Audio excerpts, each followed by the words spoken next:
ಇಡೀ ವಿಶ್ವದಲ್ಲಿ ಸೂರ್ಯಾಂಜನೇಯನ ದೇವಸ್ಥಾನ ಎಲ್ಲೂ ಇಲ್ಲ, ಅದು ವಿಶೇಷತೆ. ಇಲ್ಲಿ ಹರಕೆಯನ್ನು ಬರೀತಿರ್ತಾರೆ. ಇಲ್ಲಿ ಹರಕೆ ಮಾಡ್ಕೊಳ್ತಕ್ಕಂಥವ್ರು ಇಲ್ಲಿ 48 ಸಲ ಸ್ವಾಮಿ ಹೆಸರನ್ನು ಬರೆದು ಇಲ್ಲಿ ಇದ್ರ ಹಿಂದ್ಗಡೆ ಅವ್ರ ಹೆಸರು, ನಕ್ಷತ್ರ, ಗೋತ್ರ, ರಾಶಿಯನ್ನು ಬರ್ಕೊಂಡು ಒಂದು ಜಯ ಅನ್ನೋದು ಶತಸಿದ್ಧ. ಇಲ್ಲಿ ಆಂಜನೇಯ ಸೂರ್ಯನ ಕಡೆಗೆ ಮುಖ ಮಾಡಿ ಸೂರ್ಯನ ನೋಡ್ತಾ ಇದ್ದೇನೆ. ಭಾರಿ ವಿಶೇಷ ಅಂತ ಅನ್ನಿಸ್ತು ನನಗೆ. ಪೂಜೆಗಳನ್ನ ಮಾಡಿದ್ವಿ ಅವರಿಗೆ. ಆ ಪೂಜೆ ಮಾಡಿದ್ದಾದಮೇಲೆ ಅವರಿಗೆ ತುಂಬ ಚೆನ್ನಾಗಿ ಇವತ್ತು ಕೋಟ್ಯಾಧಿಪತಿಗಳಾಗಿದ್ದಾರೆ. ಇವತ್ತು ಅವರು ಸೂರ್ಯ ಮತ್ತು ಆಂಜನೇಯ ಎರಡೂ ಇರತಕ್ಕಂಥ ಏಕೈಕ ದೇವಸ್ಥಾನ. ಇಡೀ ವಿಶ್ವದಲ್ಲಿ ಸೂರ್ಯಾಂಜನೇಯನ ದೇವಸ್ಥಾನ ಎಲ್ಲೂ ಇಲ್ಲ, ಅದು ವಿಶೇಷತೆ. ಮತ್ತು ಇಲ್ಲಿ ಆಂಜನೇಯ ಸ್ವಾಮಿ ದಕ್ಷಿಣಾಭಿಮುಖವಾಗಿದ್ದಾನೆ. ನೀವು ಯಾವುದೇ ಆಂಜನೇಯ ದೇವಸ್ಥಾನಗಳಿಗೆ ಹೋದರೆ ಎಲ್ಲ ಆಂಜನೇಯ ದೇವಸ್ಥಾನದ ಬಾಗಿಲು ದಕ್ಷಿಣಕ್ಕಿರುತ್ತೆ. ಬಾಗಿಲಲ್ಲಿ ದಕ್ಷಿಣಕ್ಕಿರ್ಬೇಕಾದ್ರೆ ಆಂಜನೇಯ ಸ್ವಾಮಿ ದಕ್ಷಿಣಕ್ಕಿರಬೇಕು. ಯಾಕೆಂದರೆ ಆಂಜನೇಯ ಸೀತೆಯನ್ನು ಹುಡ್ಕೊಂಡು ಹೋಗಿದ್ದು ದಕ್ಷಿಣ ದಿಕ್ಕಿಗೆ, ಲಂಕೆಯರದ ಈ ಕಡೆಗೆ, ಮೈಸೂರು ಆದಮೇಲೆ ತಮಿಳ್ನಾಡು ಆದಮೇಲೆ ಶ್ರೀಲಂಕಾ. ಹೀಗಾಗಿ ಆಂಜನೇಯನಿಗೆ ಶ್ರೇಷ್ಠ ದಿಕ್ಕು ದಕ್ಷಿಣ ದಿಕ್ಕು. ಹೀಗಾಗಿ ಎಲ್ಲಿ ಆಂಜನೇಯ ಸ್ವಾಮಿ ದಕ್ಷಿಣಾಭಿಮುಖವಾಗಿರ್ತಾನೆ ಅಲ್ಲಿ ವಿಶೇಷವಾದ ಶಕ್ತಿ ಇರುತ್ತೆ.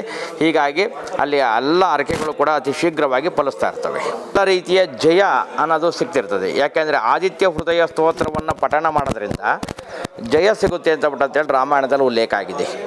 ರಾವಣರಿಬ್ಬರು ಯುದ್ಧ ಮಾಡಬೇಕಾದ್ರೆ ರಾವಣನ ಶಕ್ತಿ ಮುಂದೆ ರಾಮ ಸೋತೋಗ್ತಾ ಇರ್ತಾನೆ. ಆಗ ಅಗಸ್ತ್ಯ ಋಷಿಗಳು ಬಂದು ರಾಮನಿಗೆ ಆದಿತ್ಯ ಹೃದಯ ಸ್ತೋತ್ರವನ್ನು ಪಠಣ ಮಾಡಿಸ್ತಾರೆ. ಅಗಸ್ತ್ಯ ಋಷಿಗಳಿಂದ ಆದಿತ್ಯ ಹೃದಯ ಸ್ತೋತ್ರವನ್ನು ಪಠಣ ಮಾಡಿದಂಥ ರಾವಣನನ್ನು ಜಯಿಸ್ತಾನೆ ಅಂತ ರಾಮಾಯಣದಲ್ಲಿ ಹೇಳಿದ್ದಾರೆ.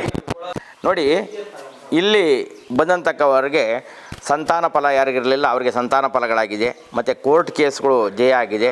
ಮತ್ತು ಯಾವುದೇ ರೀತಿಯ ಬಿಸ್ನೆಸ್ಸನ್ನು ಯಾರು ಮಾಡ್ತಿರ್ತಾರೆ ಅವ್ರಿಗೆ ಬಿಸ್ನೆಸ್ ಸಕ್ಸಸ್ ಆಗಿದೆ. ಮತ್ತು ಯಾವುದೇ ರೀತಿಯಂಥ ವ್ಯವಹಾರ ಎಲ್ಲ ರೀತಿಯ ಸಕ್ಸಸ್ಸನ್ನು ಕಂಡಿದ್ದಾರೆ.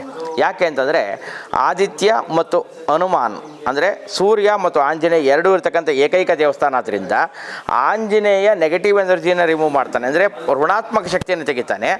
ಮತ್ತು ಆದಿತ್ಯ ಅಂದರೆ ಸೂರ್ಯ ಎಲ್ಲ ರೀತಿಯ ಜಯವನ್ನು ಕೊಡ್ತಿರ್ತಾನೆ. ಹೀಗಾಗಿ ಜಯವನ್ನು ಕೊಡ್ತಕ್ಕಂಥವನು ಸೂರ್ಯ ಅಂತೇಳಿ ರಾಮಾಯಣದಲ್ಲಿ ಉಲ್ಲೇಖ ಆಗಿದೆ. ರಾವಣರ ಯುದ್ಧದಲ್ಲಿ ರಾವಣನ ಶಕ್ತಿ ಮುಂದೆ ರಾಮ ಸೋತೋಗ್ತಾ ಇರ್ತಾನೆ. ಆಗ ಅಗಸ್ತ್ಯ ಋಷಿಗಳು ಬಂದು ಇವನಿಗೆ ಆದಿತ್ಯ ಹೃದಯ ಸ್ತೋತ್ರವನ್ನು ಪಠಣ ಮಾಡಿಸ್ತಾರೆ. ಅಗಸ್ತ್ಯ ಋಷಿಗಳಿಂದ ಆದಿತ್ಯ ಹೃದಯ ಸ್ತೋತ್ರವನ್ನು ಪಠಣ ಮಾಡಿದಂಥ ರಾವಣನನ್ನು ಜಯಿಸ್ತಾನೆ ಅಂತ ರಾಮಾಯಣದಲ್ಲಿದೆ. ಅಂದರೆ ನಾವು ಯಾವುದೇ ರೀತಿಯ ಜಯವನ್ನು ಗಳಿಸ್ಬೇಕು ಅಂತಂದರೆ, ಈಗ ಒಂದು ಕೋರ್ಟ್ಗೆ ಹೋದರೆ ನಾವು ಜಯ ಸಿಗಬೇಕು ಅಂತ ಹೋಗ್ತೀವಿ. ಯಾವಾಗಲೂ ಕೂಡ ನಾವು ಒಂದು ಎಲೆಕ್ಷನ್ ನಿಂತ್ಕೊಂಡ್ರೆ ಜಯ ಸಿಗಬೇಕು ಅಂತ ಹೋಗ್ತೀವಿ. ನಮ್ಮ ವ್ಯಾಪಾರ ಆಗಬೇಕು ಅಂದರೆ ಜಯ ಸಿಗಬೇಕು ಅಂತ ಹೋಗ್ತೀವಿ.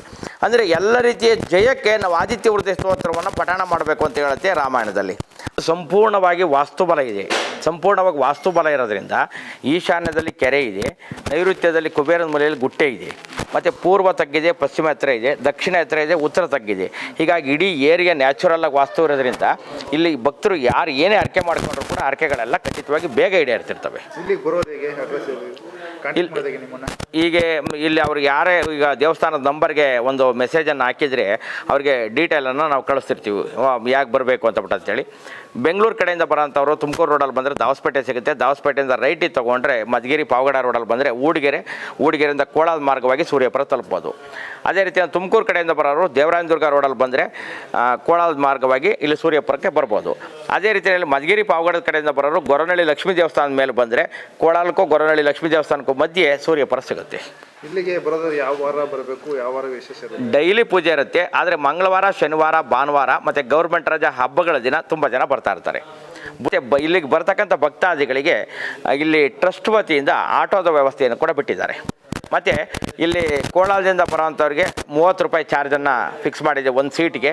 ಮತ್ತು ಗೊರವನಹಳ್ಳಿ ಲಕ್ಷ್ಮೀ ದೇವಸ್ಥಾನದಿಂದ ಬರೋವಂಥವ್ರಿಗೆ 50 ರೂಪಾಯಿ ಚಾರ್ಜನ್ನು ಫಿಕ್ಸ್ ಮಾಡಿದ್ದಾರೆ.